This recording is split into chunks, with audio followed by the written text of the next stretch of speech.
എന്താ പെണ്ണുങ്ങളുടെ ഒരു ഒരു ഇളക്കം, അതുപോലെ ആണുങ്ങൾക്കും അതേ ഇളക്കം. എടി നിന്റെ സർട്ടിഫിക്കറ്റ് ഒന്നും വേണ്ടടി എനിക്ക്.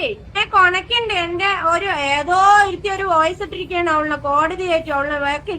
എടി ഞങ്ങൾ കാണാത്ത കോടതിയില്ല, ഞങ്ങൾ കാണാത്ത വക്കീലില്ല, ഞങ്ങൾ കാണാത്ത പോലീസ് സാറുമാരില്ല, വേറുള്ളവളുമാരില്ലടി. നിന്റെ കയ്യിൽ അതിന് മാത്രം കൊണക്കിന വക്കീലും കൊണക്കിന വേറുള്ള ആൾക്കാരൊക്കെ ഉണ്ടെങ്കിൽ നീ എന്നാ ആ തെറി വിളിക്കണ ചാത്താമാരന്റെ ചാനൽ ഒന്ന് പൂട്ടിക്കാട്ട്. എന്നാ നിന്നെ ഞാൻ പെണ്ണാണെന്ന് സമ്മതിച്ചു തരും. ഓക്കെ അല്ലേ? നീ രണ്ടും കെട്ട ജന്മമാണ്. ഞാൻ രമ, ഡൽഹി മലയാളി കൂട്ടായ്മ എന്ന് പറയുന്ന ഒരു സോഷ്യൽ സംഘടന ഡൽഹിയിലുണ്ട്. ആ സോഷ്യൽ സംഘടനയുടെ മാനേജിംഗ് ട്രസ്റ്റി അല്ലെങ്കിൽ പ്രസിഡന്റാണ്. എൻ്റെ പേരിലൊരു വോയിസ് കുറച്ച് ദിവസങ്ങളായിട്ട് യൂട്യൂബിൽ കിടന്ന് കറങ്ങുന്നുണ്ട്. അപ്പോൾ ഈ യൂട്യൂബ് ഞാൻ അധികം യൂസ് ചെയ്യുന്ന ഒരാളല്ല, എങ്കിലും എൻ്റെ നാട്ടിലുള്ള കുറച്ച് സുഹൃത്തുക്കൾ ഒരു യൂട്യൂബറുടെ കുറേ വീഡിയോസ് എനിക്ക് അയക്കുകയും അപ്പോൾ അതിനെക്കുറിച്ച് ഞങ്ങൾ ഗ്രൂപ്പിൽ ചർച്ച ചെയ്യുകയൊക്കെ ചെയ്തിട്ടുണ്ടായിരുന്നു. അപ്പോൾ ആ ചർച്ച ചെയ്ത ഒരു വോയിസ് ക്ലിപ്പാണ് അവരുടെ യൂട്യൂബിലിടുകയും അതിങ്ങനെ കുറേ പേര് ഷെയർ ചെയ്യുകയൊക്കെ ചെയ്തിരുന്നു. അതിനെക്കുറിച്ച് റിയാക്ഷൻ വീഡിയോ ഒക്കെ ചെയ്തിരുന്നു. പക്ഷേ എനിക്ക് ഞാൻ ഡൽഹി മലയാളി അസോസിയേഷനെന്നോ എയ്മയെന്നോ അങ്ങനെയൊന്നും ഞാൻ പറഞ്ഞിട്ടില്ല. ഞാൻ എയ്മയുടെ ഡൽഹി മലയാളി അസോസിയേഷൻ്റെയും ഒരു ബോൾഡ് ഡൽഹി മലയാളി അസോസിയേഷൻ്റെയും ഭാരവാഹിയല്ല. ഞാൻ ഡൽഹി മലയാളി കൂട്ടായ്മ എന്ന് പറയുന്ന ഒരു രജിസ്റ്റേർഡ് സംഘടന. 1832 അതിൻ്റെ രജിസ്റ്റേർഡ് നമ്പർ. 1832 1832. ഇത് വേണമെങ്കിൽ ഇട്ടിട്ട് ആർക്കെങ്കിലും അന്വേഷിക്കാൻ പറ്റും. ഞാൻ അതിൽ പ്രതികരിച്ചത്, ഞാനും അച്ഛനില്ലാത്ത 2 കുട്ടികളെ വളർത്തിയ ഒരാളാണ്. പക്ഷേ നമ്മൾ മക്കളെ വളർത്തുമ്പോൾ നമ്മൾ സമൂഹത്തിന് എന്തെങ്കിലും ഒരു മുതൽക്കൂട്ടായിട്ട് വളർത്തണം. നമുക്ക് മക്കളെ പ്രസവിക്കാം, പക്ഷേ നമ്മുടെ ഇഷ്ടത്തിന് മക്കളെ വളർത്താനുള്ള അധികാരമില്ല.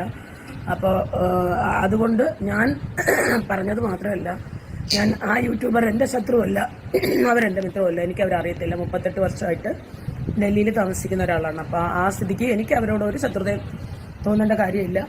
സമകാലീനമായ നാട്ടിലുള്ള ചില കാര്യങ്ങളിലും ഞാൻ പല കാര്യങ്ങളിലും ഇടപെട്ടിട്ടുണ്ട്. കേരളത്തിലല്ല, ഇന്ത്യ ഒട്ടാകെ ഉള്ള ഒരു ഓൾ ഇന്ത്യ ഗ്രൂപ്പാണ് ഞാൻ ഇത് ചെയ്തിട്ടുള്ളത്, രജിസ്ട്രേഷൻ ചെയ്തിട്ടുള്ളത്. അതിൽ നമുക്ക് ഡൽഹി ഇടപെടാം. പിന്നെ മെയിനായിട്ട് നമ്മൾ ടാർഗറ്റ് ചെയ്തിരിക്കുന്ന ഡൽഹി നിൽക്കുമ്പോൾ തീർച്ചയായിട്ടും ഡൽഹി മലയാളികൾക്ക് വേണ്ടി തന്നെയുള്ളതാണ്. അപ്പോൾ മലയാളി എന്ന് പറയുമ്പോൾ നമുക്കറിയാം, ഇപ്പോൾ തീർച്ചയായിട്ടും കേരളത്തിൻ്റെ സ്ഥിതി വളരെ മോശമാണ്. നമ്മൾ കുട്ടികളെ വളരെ ശ്രദ്ധിച്ച് വളർത്തിയില്ലെങ്കിൽ അടുത്ത തലമുറ എങ്ങനെയായിത്തീരും, ഇനി ഒരു ജനറേഷൻ, നമ്മുടെയൊക്കെ കാലം കഴിഞ്ഞു പോകുന്ന ഒരു ജനറേഷൻ എങ്ങനെയായിത്തീരുമെന്ന് നമുക്ക് തിരിക്കുന്നുണ്ട്. ഞാൻ നാട്ടിലില്ല എങ്കിൽ പോലും വർഷത്തിൽ ഒരു 6 തവണ നാട്ടിൽ വരുന്ന, അതായത് ശനിയും ഞായറുകളും ഞാൻ എൻ്റെ വീട്ടിൽ തന്നെ ഉള്ള ഒരാളാണ്. എൻ്റെ അമ്മയ്ക്ക് സുഖമില്ലാത്തതുകൊണ്ട് എല്ലാ ശനിയും ഞായറും മാസത്തിൽ ഏതെങ്കിലും ഒരു ശനിയും ഞായറും, ശനിയാഴ്ച വരും, ഞായറാഴ്ച രാത്രി നിൽക്കും, തിങ്കളാഴ്ച രാവിലെ തിരിച്ചു വരും. അതുകൊണ്ട് ഞാൻ മലയാളി അല്ലാത്ത ഒരാളല്ല. പിന്നെ എനിക്ക് മുഖമില്ലാതെയില്ല, എനിക്ക് വ്യക്തമായൊരു മുഖമുണ്ട്.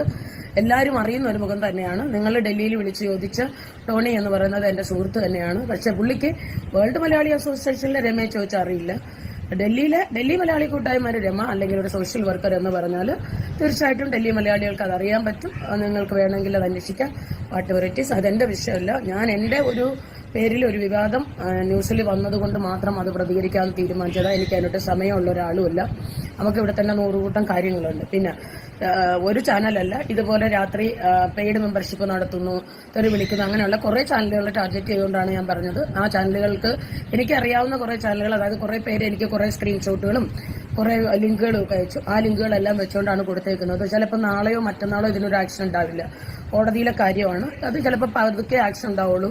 ആക്ഷൻ ഉണ്ടായാലും ഇപ്പോൾ ഒരാൾ നമ്മൾ കേസ് കൊടുക്കുമ്പോൾ ആ കേസ് വിജയിക്കണം എന്ന് നമ്മൾ വിചാരിക്കും. പക്ഷെ അത് വിജയിക്കണമെന്ന് ഒരിക്കലും നമുക്ക് വാശി പിടിക്കാൻ പറ്റത്തില്ല. അങ്ങനെ ഒരു അവസ്ഥയാണ്. അതുകൊണ്ട് കേസ് കൊടുക്കുന്ന നമ്മുടെ ഉത്തരവാദിത്വം, നമ്മുടെ സാമൂഹ്യ പ്രതിബദ്ധത, അത് വിജയിക്കാതിരിക്കാം, അത് ശിക്ഷ കിട്ടാൻ, ശിക്ഷിക്കാതിരിക്കാം. പക്ഷേ സമൂഹത്തിൽ ഇങ്ങനെ ഒരു പ്രവണത കണ്ടപ്പോൾ ആ കുട്ടിക്ക് ജീവിക്കാൻ അധികാരമുണ്ട്, ജോലി ചെയ്യാൻ അധികാരമുണ്ട്. പക്ഷേ സമൂഹത്തിൽ ചില നിയമങ്ങളുണ്ട്. നമ്മളുടെ ഇടയിൽ, നമ്മൾ ജീവിക്കുന്ന സൊസൈറ്റിയിൽ ഉള്ള നിയമം നമ്മളിൽ ഓരോരുത്തർക്കും ബാധകമാണ്. ഒരു മരണ വീട്ടിൽ ചെല്ലുക, അവിടെ ചെന്ന് ഡാൻസ് ചെയ്യുക, അവിടെ ചെന്ന് ആ മരണം ആഘോഷിക്കുക, ഒരു ശത്രു പോലും ചെയ്യാത്തൊരു കാര്യമാണ്. അതിനൊന്നും എനിക്കൊന്നും പറയാനുമില്ല. പക്ഷെ ഒരു മാനുഷിക പരിഗണന എന്ന നിലയിൽ ചില മനുഷ്യർ മാനുഷിക പരിഗണന അർഹിക്കുന്നവർക്ക് പോലും അത് കിട്ടാതെ പോകുന്ന ഒരു അവസരം വരുന്നുണ്ട്. എന്നെ സംബന്ധിച്ച് ഞാൻ നിങ്ങളുടെ ആരുടെയും ശത്രുവല്ല, നിങ്ങൾ എന്റെയും ശത്രുവല്ല. ഞാൻ കഷ്ടപ്പെട്ട് ബുദ്ധിമുട്ടി ജോലി ചെയ്ത് ജീവിക്കുന്ന ഒരാളാണ്. ഞാൻ എൻ്റെ ജോലിയും എൻ്റെ സോഷ്യൽ വർക്കും എൻ്റെ പ്രവർത്തനങ്ങളുമായിട്ട് ഞാൻ മുമ്പോട്ട് പോകുന്ന ഒരാളാണ്. അതിനിടയ്ക്ക് വിവാദങ്ങൾ ഉണ്ടാക്കാനോ ഒരു യൂട്യൂബിൽ വന്നിരുന്ന് സംസാരിച്ച് 10 പേര് അറിയാനോ അങ്ങനെയൊന്നും ഞാൻ ആഗ്രഹിക്കുന്നില്ല. എനിക്ക് അതിൻ്റെ ആവശ്യമില്ല. ഞാൻ ആഗ്രഹിക്കില്ല. ഞാൻ അത്ര അത്യാവശ്യം നല്ലൊരു വീട്ടിലുള്ളതാണ്. അതുകൊണ്ട് തന്നെ എനിക്ക് നല്ലൊരു ഫേസും ഉണ്ട്, എനിക്ക് നല്ലൊരു പേരുമുണ്ട്. അത് മാറ്റാനോ അല്ലെങ്കിൽ അതിനായിട്ട് ഇനി ഫേസ്ബുക്കിൽ വന്നിരുന്ന് വേറൊരു പേരുണ്ടാക്കാനോ ഒന്നും ഞാൻ ആഗ്രഹിക്കുന്നില്ല. ദയവായി ആ പറഞ്ഞ ആള് ഞാൻ തന്നെയാണ്. മുഖമില്ലെന്ന് പറഞ്ഞുകൊണ്ടാണ് ഇന്ന് മുഖം കാണിക്കാമെന്ന് വിചാരിച്ചത്. അത് ഞാൻ അങ്ങനെ കൊടുക്കാൻ പറഞ്ഞിട്ടില്ല. അത് ആരാടാണോ പറഞ്ഞിട്ടുള്ള അവരെ ഇത് കൊടുക്കാൻ പറഞ്ഞിട്ടില്ല. ഞാൻ ആ യൂട്യൂബർമാരെയൊക്കെ പലരെയും ഇന്നലെയൊക്കെ വിളിച്ചപ്പോൾ ഇങ്ങനെയാണ് വന്നതെന്ന് പറഞ്ഞു. അവരവരെ ഇഷ്ടത്തിന് കൊടുത്തത് അതെന്റെ ഉത്തരവാദിത്വമല്ല. അതിലെനിക്ക് ഒരു ഉത്തരവാദിത്വം ഇല്ല. ആ വോയിസിന്റെ ഉടമ ഞാൻ തന്നെയാണ്.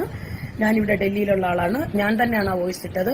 ആ വോയിസ് ഇട്ടതിന്റെ പുറകിൽ തന്നെ ഡ്രഗ് ഇൻസ്പെക്ടർക്ക്, ഡ്രഗ് കൺട്രോളർക്കും ഞാൻ മെയിൽ അയച്ചിട്ടുണ്ട്. ഇന്നോ നാളെയോ ഇതിന്റെ പേരിൽ ഇതിന്റെ പുറകെ ഒരു പരാതി അവിടുത്തെ പോലീസ് സ്റ്റേഷനിലും അവിടുത്തെ SP-ക്കും നമ്മുടെ ADGP-ക്കും പിന്നെ കോടതിയിൽ നിന്നും ഒരു നോട്ടീസ് ഈ ആഴ്ച തന്നെ അത് ഫയൽ ചെയ്യും. 101% അത് ഫയൽ ചെയ്യും. പിന്നെ അതൊന്നും എനിക്ക് ആരും ബോധ്യപ്പെടുത്തേണ്ട ആവശ്യമില്ല. ഇതിനോടകം പല കേസുകളിലും ഞാൻ ഇടപെട്ടിട്ടുണ്ട്. ജയസൂര്യയുടെ കേസാണെങ്കിലും ഞാൻ ഇടപെട്ടിട്ടുണ്ട്. പല കേസുകളിലും കക്ഷി ചേർന്നിട്ടുണ്ട്. പല ഇതുപോലെ ബുദ്ധിമുട്ട് അനുഭവിക്കുന്നവർക്ക് വേണ്ടിയിട്ട് തന്നെ ഉള്ള ഒരാളാണ്. പക്ഷെ ഇത് അംഗീകരിച്ചു കൊടുക്കാൻ പറ്റത്തില്ല എന്ന് മാത്രമാണ് ഞാൻ പറഞ്ഞത്. അത് ഇനിയും ഞാൻ പറയുന്നു. ഇങ്ങനെ ഫേസ്ബുക്കിൽ അല്ലെങ്കിൽ അവരുടെ വീട്ടിന്റെ 4 ചുവടുകൾക്കുള്ളിൽ ഒതുങ്ങേണ്ട ഒരു കാര്യം ഇതുപോലെ വന്ന് പബ്ലിക് ഫോമിൽ വന്ന് വിളിച്ചു പറഞ്ഞ് മറ്റുള്ളവർക്ക് ബുദ്ധിമുട്ടുണ്ടാക്കുന്ന തരത്തിലുള്ള വൃത്തികെട്ട വേർഡുകൾ, അബ്യൂസിങ് വേർഡുകൾ യൂസ് ചെയ്യുമ്പോൾ ഒന്ന് സൂക്ഷിക്കണം. അത് സൂക്ഷിക്കേണ്ടതാണ്. അത് നിയമമാണ്. അത് നിയമം എല്ലാവർക്കും ബാധകമാണ്. എനിക്കും ആ കുട്ടിക്കും ഇനി വേറെ തെറി പറയുന്നവരുണ്ടെങ്കിൽ അവർക്കും എല്ലാവർക്കും അത് നിയമം ബാധകമാണ്.